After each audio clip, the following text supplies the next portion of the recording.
Hi guys, I'm Lena and welcome to It's a Piece of Cake. In today's tutorial we're going to be making this very simple chocolate egg cake. So first here I've got some, you either have to use compound chocolate or temper your chocolate, and you're going to add some black food colour powder and you're going to whisk that in, and you're going to whisk it in for about a minute or two till all that powder is completely dissolved and you get a nice solid black colour. Once you've got the colour, then we're going to use a mould, and I've got some white chocolate here as well. Again, you can use either compound chocolate or temper your chocolate. And I've added a drizzle of white, and then I've added the black chocolate, and I'm just going to kind of make sure I've got a nice even coating all around the mould, and then just pour out the excess chocolate. And that's going to kind of give us a nice marbled effect where the white kind of really goes in with the black. With the extra chocolate on the sides, just use a scraper to bring that in, and then you're going to repeat that process. So pop it in the fridge for about 5-10 minutes, let that chocolate set. When it has set, we're going to repeat the same process. So we basically just want a thicker coat of chocolate. So I've done 2 coats, but if you're not comfortable with working with chocolate, I recommend do 3 coats so it's nice and thick, and that way it's a lesser chance of it breaking. Second coat's done, pop it in the fridge to completely firm up. Once it's firmed up, just press your fingers against the plastic mould and then it should pop out. And then you've got that marbled effect on it.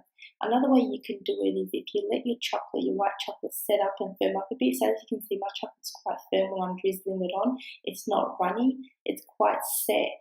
So then when you add the dark chocolate, the black chocolate, it's not going to really marble through. You'll still get like a solid shade of the white peeping through, so it won't really be that marbled. It's up to you which way you prefer it, but I thought I'd show you both ways.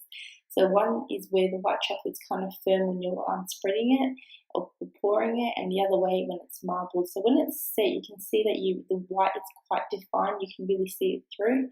So here I've got my cake. It's a cake slab.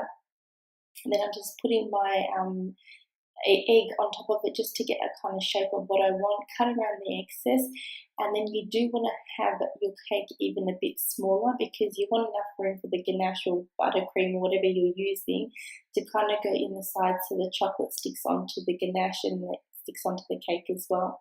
So play around with it and keep fitting it in till you're happy with the size, and then you can either use, like I said, buttercream. I'm using ganache, it's up to you, but you spread it all the way across the sides, and then you can insert your cake depending on how many layers of cake you're going to be doing. So I've got pretty much 2 layers of ganache and 2 layers of cake in both of them. So then you do put your cake through, and then a layer of ganache, spread it evenly, and then another cake. You can have thinner pieces of cake if you want to. You could have thicker ganache, it's up to you. Once you've done it, let it chill in the fridge for about 15-20 minutes just so that ganache can firm up, and then you're going to repeat the exact same thing with your other egg half. I've only got the one mould. It is easier if you put the eggs back in the chocolate eggs back into the mould because it's easier to work with, but I've only got the one mould, so I kind of used it for one of them and not the other one.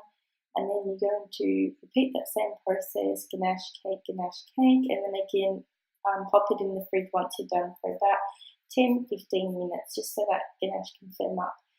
Once the ganache has firmed up, we're going to pipe on some chocolate around the corners. So wherever you see that chocolate ring, we're going to pipe on chocolate around there because we're going to use this chocolate as our glue to stick the other half on. And then place it on top, and then just with the ends, just kneading up with your fingers just so you can make sure it's stuck on and glued on together, and then that will pretty much stick it on. You can pop it in the fridge for 5 minutes if you want to. I didn't, mine was kind of firm. And here I've just got a chocolate slab. This is just store-bought chocolate, and I've added my chocolate there, just a big bubble because I want that to be the glue to stick on the actual egg so it stands upright. Now I'm obviously recording it so I can't see how I had it, but I kind of had it angled on the side. I didn't notice that till later, but I'm holding it for about 20 seconds. It sticks on pretty quickly, so you do also have a chance to move it around while the chocolate isn't fully set, which I did now. I realized it was very tilted, so I've kind of moved it, and I've added some more chocolate on the bottom just to kind of level it and have it a bit more straighter.